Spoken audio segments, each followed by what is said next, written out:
What's up, tribe? Welcome to the Sound of Movement podcast. Today we are wrapping up an epic series on injury rehabilitation and load management. We're going to go deep into why we don't like rest and prefer motion as your lotion to rehab the majority of injuries. Morning, everybody.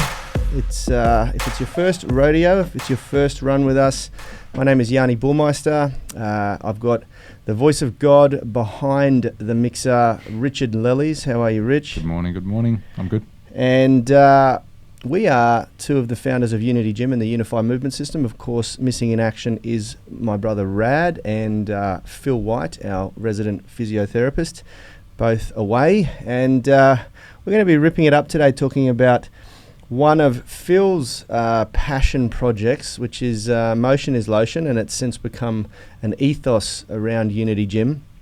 And it's really, really important and particularly cool today because we've had a question come in over the UMS Movement Mastermind private Facebook group. Now, if you're listening on the podcast or watching the replay on YouTube, this is the group that we actually stream these podcast recordings via video live. And it gives people an opportunity to interact with us, ask questions, and just generally hang out. And it's a great group to jump into. So get yourself over there, UMS Movement Mastermind. It's a Facebook group. You can apply to join and jump in and join us live. Now, on that note, if you are watching on YouTube or listening on the podcast, give us a 5-star review. It helps us. And if you're on YouTube, help the channel by hitting that like button right now and share your thoughts in the comment section. It all goes to hack that YouTube algorithm and get our content and message out to more and more people. Today we're going to be talking specifically about an individual, a friend of ours in the UMS Movement Mastermind who has an issue with his back. I'm not going to name any names. I'm going to keep his identity private because, quite frankly, I haven't asked permission to share his name. I did tell him I was going to talk about the topic today on the podcast. It's near and dear to my heart, Rad's heart. We've both had spinal injuries before. This gentleman has been doing our at-home workouts and one of our flexibility programs, and also plays tennis. And he's been diagnosed with a disc bulge. And you know, it's funny. The first thing I said to him when I responded was, it's very, very important, and we talk about this a lot, especially when Phil's on the show, to not get too caught up in our scans, our MRIs, our X-rays. You are not your scan, and often, and I will go so far as to say, in my experience, I'm no spinal expert. I need to make that absolutely clear. Disclaimer. Quick disclaimer. I'm not a chiropractor. I'm not a physiotherapist, and there are people that know a lot more about the spine than I do. I do have personal experiences, and I do have about 16 years experience training and coaching people with compromised spines. But that's about where the extent lies. And I've read a fair bit of Dr. Stuart McGill's work. The guy's a bit of a beast. We don't see eye to eye on everything, but he is very, very good with compromised spines. And so that's the disclaimer. That's my level of expertise. I do urge anybody who is listening and has pain or injury or symptom in the spine to seek the help and guidance always of a fully trained and accredited physiotherapist, chiropractor even, and we have some great people we can refer you to if you need. But moving forward, it is very important to understand that I reckon if you MRI'd 1,000 people, probably over 900 of those people would show symptoms of a disc bulge in their scan and have experienced 0 to very minimal actual pain symptoms related to that issue. It's very, very common. They did a good study, and I am loosely quoting the study here because it was a while ago that I read the paper on I think about 2,000 Olympic athletes, and they almost all of them had compromised spines, like they had disc bulges and disc degeneration and things that if an everyday person sort of saw on or was told or diagnosed with, would think, oh my God, I need surgery, or I need therapy, you know. And these athletes were competing at the highest level, and had no idea that they had these issues in their body. So what I'm trying to say here is, you are not your X-ray. It's not a life sentence or your MRI. It's not a life sentence if something comes back showing that you've got a disc bulge. But in this instance, the gentleman that I'm talking about is experiencing pain symptoms, and that occurred, to my knowledge, based on the communication we've had on the Facebook group, that occurred quite intensely after a game of tennis. He did a jump shot, and that seemed to trigger the pain symptom. But he's also said that he's been suffering sciatica and a few other things. So there's a lot to unpack with that specific situation, and that's why I have recommended that he do work with a really good physiotherapist, and he has confirmed that he's been working with a chiropractor, and he's feeling a lot better now, which is fantastic. But the key to the question that he's asked is, he's very apprehensive. He's back playing tennis, and he's very apprehensive to get back playing training in the gym, and this is something that we feel very strongly about, because there is a whole series of factors that come into play when you abstain from exercise. And let me be absolutely clear straight up how I would approach a disc bulge for anyone out there who is suffering from pain symptoms due to something like this. There are differences in the severity of an injury to a disc. You can literally have a disc sort of explode, which is very difficult to, and that's usually from quite a severe trauma, and that's very difficult to overcome without surgical intervention. But for the vast majority of disc bulges, it is something that you absolutely can overcome without surgical intervention. The surgery is the last thing you'd ever want to consider. And we've had many clients and members of our gym come through this gym having been told that they absolutely need surgical intervention to fix back pain. And after 6 to 12 months of training with us, they experience zero pain. And we still train a few of them 4 or 5 years later, and they're still doing really well. So you can absolutely cure most pain. Does that mean that the actual disc bulge is completely cured?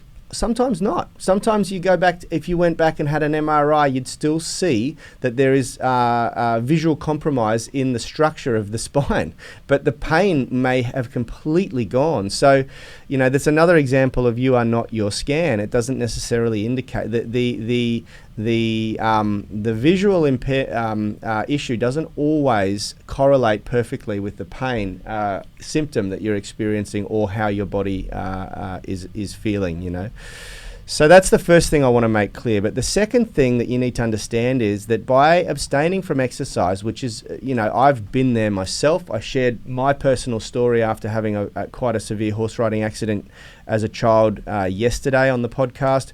And I was fearful of weightlifting because I was usually in a lot of discomfort and a lot of pain. And it wasn't until I started to get off the assisted weight machines, because the assisted machines don't stimulate the body in the same way that free weights do, deadlifts, squats, heavy overhead pressing, chin-ups and all that sort of thing. You just don't get the same core activation. You don't get the same stimulus. It wasn't until I got off those assisted machines and started lifting weights that my back pain finally went away and was cured permanently. So it's very, very important that we focus on this, and that is that motion is lotion. And in our friend's instance here, he's apprehensive to get back into exercise, but when I look at what he was doing, he was playing tennis. He said on average twice a week. And he was doing 9 workouts a week on top of that. 5 of our at-home workouts, which are intense workouts. You're doing a lot of strength and flexibility training in the at-home workouts. Although you're not using external load, barbells, dumbbells, kettlebells, you are using your body weight very effectively to develop strength. So it's a lot of load to the body. Then on top of that, in the afternoon, he was adding in one of our flexibility or mobility masterclasses, which is using a lot of pretty intensive stretching. And remember, stretching is load to the body, stretching is load to the tissues, just like resistance training is. And so you're adding a lot of load there. And then on top of that, you're playing a couple of games of tennis every week. So there's 9 workouts a week plus 2 very intensive bouts of exercise. Tennis is it's an uncontrolled environment. You're jumping around, you're moving around. It's not like the gym where you can control all of the variables. And so, he was exposing his body to an extreme amount of load. And quite frankly, as we spoke about yesterday with the cup analogy, he overfilled his cup. And when the cup overflows, it's taking on too much load than it can handle. Something gives. Now, here's the thing that I want to point out, and I did point out to our friend on the Facebook group. It is very unlikely that it was the exercise that he was doing that caused the injury. The exercise is definitely going to have contributed to a mismanagement of his load exposure, but the scan that he's shown, he posted a photo, an image, a screenshot of the MRI scan. The degeneration in the discs and the disc bulge, those are things that occur over years, if not decades of neglect. They don't usually occur in one instance. As I said before, you can cause like quite severe damage to a disc in one instance, but it usually really tears up the disc. The disc usually compresses and, quite frankly, it just explodes, and that's a horrific injury that you can have. But to see just the level of disc bulge that this gentleman has had, it's generally occurring over a long period of time, and that can be due to, sedentary behavior is a really common one, but in most cases it's just a simple lack of strength. It's just that the body is not strong. It's not strong and stable in that area, and the structures start to move around a little bit, and they're just not. And then when they're exposed to a certain movement, they just don't have what it takes to hold everything in the right place, and then you get this disc bulging out. So my answer. Brother, let me know, because the person I'm talking about is on the live stream. I'd love to know if you mind if I say your name, just in case I stuff up the privacy promise. But good morning, and good morning, Lee Clements. And quickly, we'll do a shout out to anyone watching live on the UMS Movement Mastermind group. Again, remember, guys, smash the like button if you're getting value out of any of these podcasts. Give us a review if you're watching and listening. And if you are watching the replays, jump over, just like Ken has, and join the UMS Movement Mastermind group. And then you can ask questions like he has, and we can go a little bit deeper and help you out. But it just so happens that what he was asking is today's topic, so it works really well to be able to share a story that's relevant. So my answer to you, brother Ken, is you absolutely should reintroduce exercise, but you have to do it at the right pace, and you have to progressively overload it. And I don't know, without actually coaching you, I don't know how quickly you introduced the movement, how used to that much movement your body was. I assume that you've got a base level of conditioning because you're playing tennis, and tennis is a pretty intense sport. But we can get really carried away, and it's so common. I wrote a blog post about this yesterday that went out to our Inner Circle email list. Seldom does our conditioning and physical preparedness match our goals and motivation. And by that I mean, and it's a very common situation or scenario, that this time of year people get a bit of a kick in the teeth and realize that they're not where they wanted to be physically by the vacation break or whatever else, and they go, wow, I need to really smash myself into fitness. I need to absolutely hammer my body and get in shape by Christmas. And and they go out and absolutely punish themselves at the most stressful time of year. It's like we all know the end of the year coming into the holiday season is very stressful at work. You're trying to wrap things up. You're trying to finish projects that may have taken a bit longer and gone over deadline. You're trying to wind things up. You've also got a lot of financial stress because it's Christmas and you're buying gifts for everyone, and all these different stress factors come into play. And then we go and add a really intense exercise routine that we're not used to. Some of us may have fallen off the wagon and not trained. And the reason I share that is because you got to understand that when you start to introduce stimulus to the body, it's got to be done progressively, and you've got to take into consideration what we spoke about yesterday, micro and macro loading variables. So for Ken's example, the macro loading is his tennis and what he's doing outside of the gym, at work. I don't know what he does for a job, whether he's sitting down for long periods of the time, which can hold your body in quite uncomfortable positions for long periods of time, fatiguing structures in the body that need to be strong when you go out and play tennis.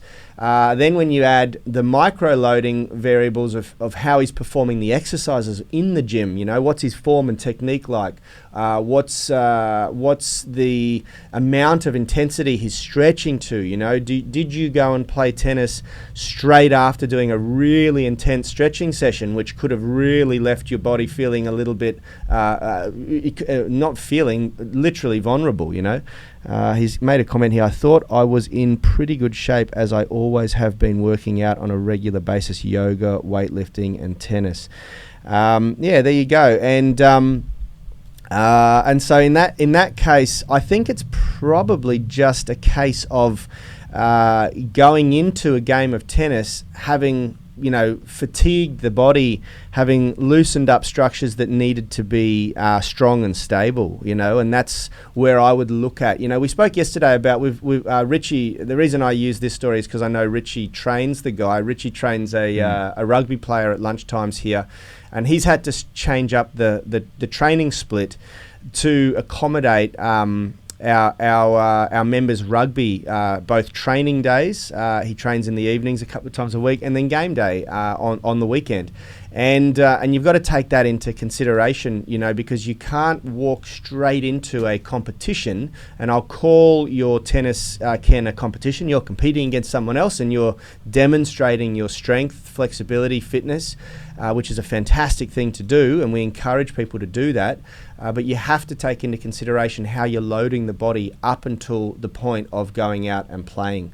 And it's so important, and it's something that is rarely done with proper consideration, unless you're working with a coach who can sort of sit down and look at everything that you're doing and all of the macro loading factors as well, what you're doing throughout the day and things like that, if that makes sense. But I digress there a lot. Back onto the main point here. The reason why we say motion is lotion and rest is usually like 100% abstinence from the gym and exercise is usually not something we recommend unless you've got like a severe trauma or a nerve injury. That even a nerve injury we would treat under the guidance of a good physiotherapist with exercise probably. But a bone fracture is something that just has to set. You cannot move that limb whilst that's setting in most cases for a while, and also an injury that's required surgery, and you might have been stitched up and you've got internal or external stitches that need to be held in place for enough time for the skin and the tissues to heal again, and that may mean that you abstain from exercise completely. But in most cases, motion is lotion, and exercise should take place immediately, and under the right guidance you can do this. Because what happens is if you stop exercising, and in your case, Ken, your body, you've highlighted here that you're very used to doing lots and lots of exercise. Then if you abstain from that, you are immediately getting weaker. So you're immediately making the issue. The problem happened because of weakness. And there are extreme cases that you just can't avoid in sport, especially. But for whatever reason, the area of the body that didn't cope when you jumped for that jump shot, that was too weak for that point in time, for that movement. And if you abstain from exercise now, the chances are that it's going to get weaker. and you're going to go back out onto the court and have even more of a problem. So this is why Phil, myself, Richard, Rad, we all talk about how motion is lotion, because the last thing you want post-injury is to get more weak. In 9 times out of 10, the injury was caused by weakness. Now, there are strategies that you need to follow to, ensure that you're doing things properly and that disc is able to settle down and so you overcome the pain symptoms.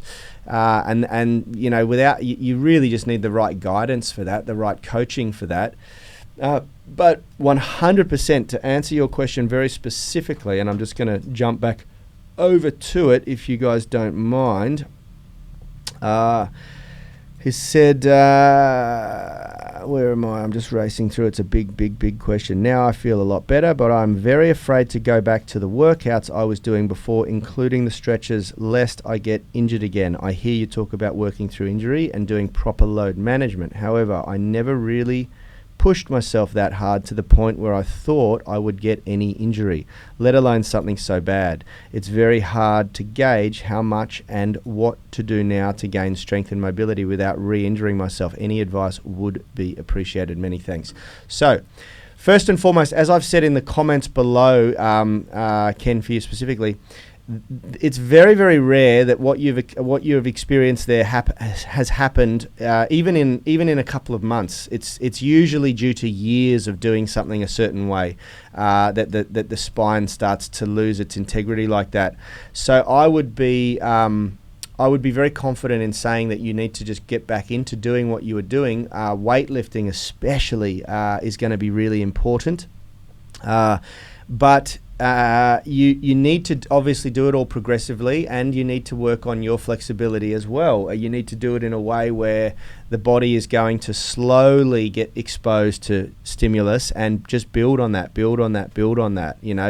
I would be very much focused on building strength. I would be very much focused on become a master at things like the deadlift and the squat. And I know that that's not something you can do doing the at-home workouts. You are going to need to go and get access to proper gym equipment. But if you're really serious about your tennis and really serious about putting this issue behind you, which I strongly urge you to do, you need to just become the guy who is now focused on performance and how strong you are, and at the same time we're very big on remaining mobile and flexible, because true strength cannot be achieved in the absence of mobility, and vice versa. True flexibility cannot be achieved in the absence of strength. So you want to be training in an even ratio of strength and flexibility.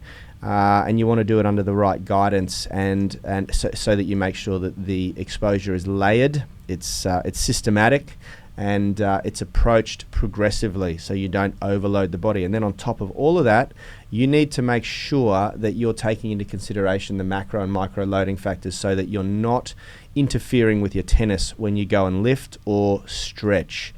There's a bunch of things that you can do just as a rule of thumb.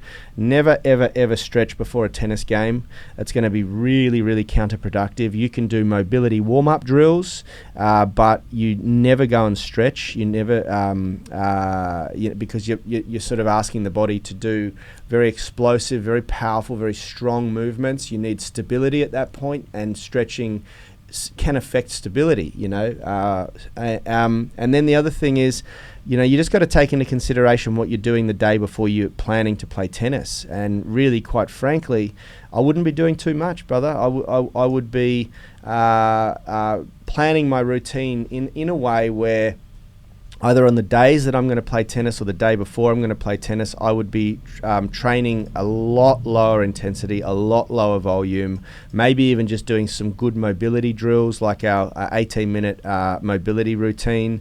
And then just build everything around. It sounds like tennis is important to you, so build everything around. And this is the thing: when you're competing, when you have a means to compete, demonstrate your strength. It might be mixed martial arts, it might be martial arts, it might be tennis, it might be rock climbing, it might be CrossFit, it might be rugby, it might be soccer, whatever it is. When you have a means to demonstrate your strength and compete, you build everything around that.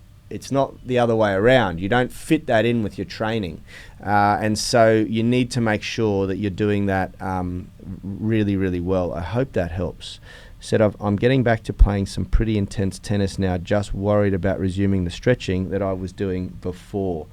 I would like to know, what are your goals with flexibility? What are your goals with stretching, And then we figure out, how often you should be doing it, how much you should be doing it. Because if you're, tennis is a sport where flexibility is going to be important. It's going to minimize the risk of injury, but it doesn't need to be prioritized. Your tennis should be prioritized. Shoulder flexibility certainly should be prioritized. But in the hip area, doing the splits, look, sometimes you have to lunge for a shot, and especially if you're playing on a clay court, your feet can slide and you can end up almost in the middle splits or whatever. But and so there's going to definitely be a need for flexibility, but you've got to also make sure that you're doing it for the right reasons. And he said here, I was hoping to be able to do pancake initially and be able to do handstands. Yeah, look, they're great goals, but let's just make sure that we're not overdoing everything. I think that's you're going to be your biggest hurdle to overcome. What do you think, Richard? It sounds like Ken has a lot on his plate that he's trying to achieve, and you just got to, as I said, manage the load, brother. There is absolutely no reason why you can't play tennis at a really intense level and still do the pancake and handstands, but you have to be realistic with how much you're exposing yourself to load. I like the saying that you Rad say a lot. You can only ride one horse. You can only ride a horse with two. What is the saying? Goddamn. You can't ride two horses with one ass. Yeah. You got to pick one. Or be progressive with it. Yeah, that's right. And maybe you. Look, I don't know. I don't want to tell you to cut back on playing tennis, because that's obviously a passion. But there people have off seasons and on seasons, and off seasons is where they put a big effort in developing strength and flexibility, and then when they go back into the on season, they are focused on that sport. And when we play recreational tennis, you don't really get that. It's just a constant, and so you have to be really careful. Your body can only take so much, and so much load, and everything we do is loading the body. Even sitting in a chair, to a degree, if you're not, you're loading certain areas of the body. So let's just take that into consideration and build a plan, a program that's going to not overload the body, that you can manage load. Now, I've seen people achieve astronomical feats of physical activity, and they fit a lot in. I mean, I just read the book by David Goggins, You Can't Hurt Me, where he was running like an insane amount of ultra marathons and things like that, and in a year, and the amount of work that he did was insane. But it had a cost on his body. His body broke down after a while, and then he went back in and started working on his flexibility and his and balancing his load through different stimulus, so that he wasn't in pain all the time. So you've got to take that into consideration. Ken's saying, the other thing is, I'm 54 years old. I wonder if maybe I should work out differently than before. Look, we have many clients here. Some of our star clients are in their 60s. Age is just a number, but you do have to take into consideration that the older you get, the longer you need to spend warming up, and the longer it takes to recover, particularly from injury. And so there's going to be, you got a lifetime of wear and tear on certain areas of the body, and you have to respect that, and so you have to be realistic with what you're pushing the body through. I definitely will never discourage someone in their 50s, 60s, 70s or 80s from exercising. In fact, I would go as so far as to say it's essential for you, and it's the only thing that's going to keep you young, but Yeah, you just got to be realistic, brother. Like 9 workouts a week, 9 intense workouts a week, and then 2 intense tennis matches. That's a lot of load to the body. Like even an elite level athlete is going to break down from that, you know. We need to, I mean, we haven't even started to speak about your nutrition. Are you nourishing your body to furnish that amount of exercise and your recovery and your sleep? Like what's your recovery? Do you have a family? What's your what are your stress? What are the mechanisms of stress like in your body, in your life? You know, all of this stuff starts to play a role. And if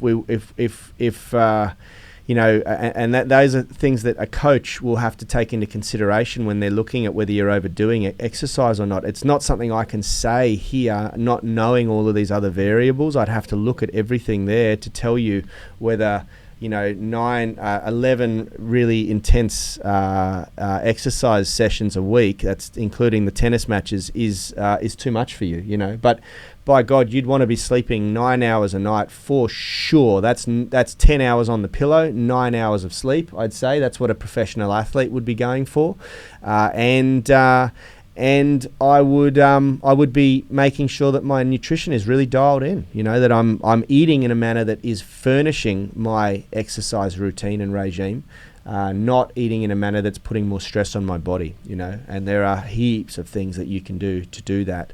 And to upregulate cellular healing pathways and things like that I would be looking into. That's what I would be doing. Guys, we got to bring this in for a landing because we have our online coaching weekly group coaching call to jump over to now. I'm running a little bit late for that. I hope that's helped. I hope that's helped anyone out there who's suffered from an injury. Remember, motion is lotion. The reason is because the last thing you want is to get weaker. Most injuries occur due to a load capacity issue or a weakness. In other words, don't make yourself weaker. You're just going to be making the problem worse. Thanks for sharing your story, Ken. That's been a really great way of discussing today's topic. Hello, Lee Clements. She said, got to be realistic at any age, but especially in an aged body. And Ken saying many thanks. You are welcome, brother. Everyone who's in the UMS online coaching group, jump over to that group now. We'll be up in about 3 minutes' time for your weekly group coaching call. Otherwise, we'll see you all next week on the Sound of Movement podcast. Thanks for joining us. Health is about performance, not just body image. You better be willing to accept what you're going to have to do to get there. We'll start focusing on movement goals, strength goals, flexibility goals. When you nail that skill, that's there forever. The body image goal doesn't get you that far. It's the consistency and frequency that's going to get you there. It's not the intensity. There's no shortcuts to mastery and movement. Destination doesn't change overnight, but your direction will. The gym is not the place to beat up the body that you hate. It's the place to build the body that you love. We are the gym that teaches people how to move instead of just exercise, because we believe that health is about performance, not just body image.